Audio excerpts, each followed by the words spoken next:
projects. I tell people I'm from, people in the country, I'm from Mississippi. We tend to talk loud, so we tone it down a little. It's great to be coming behind Latoya. She talked about stress. So I'm talking about the power of positive thinking.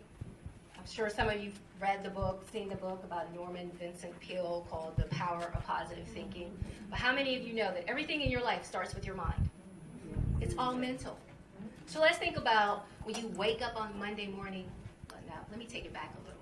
On Sunday afternoon, when you think about having to go to work on Monday, and you got that boss, or you got that coworker, or you got that boss, I just felt like saying that again. And you're like, oh my gosh, this is going to be a horrible day because I know what I'm going to have to deal with. And guess what? Even if that boss doesn't say a word to you, because you presented your mind with the thoughts that this is going to be a horrible day, guess what's going to happen?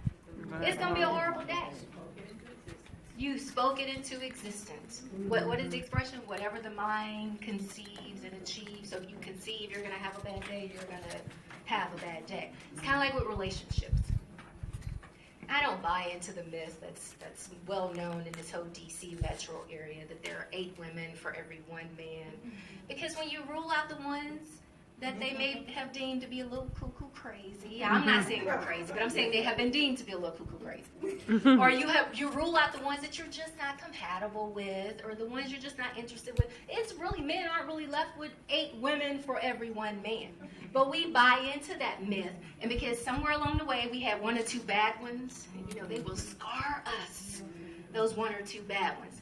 We get in the mindset that every man after that is going to be bad, just like that 1 or 2. So guess what?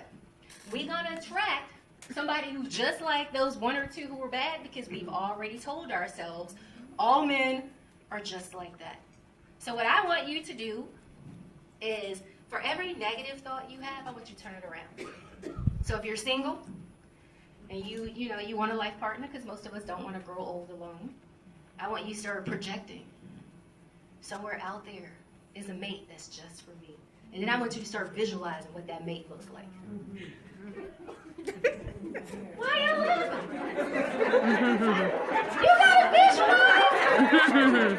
Whatever your preference is. Now sometimes we visualize some things that God really don't want for us. Amen. That's so true. You may need to pray on that before you start visualizing. Right.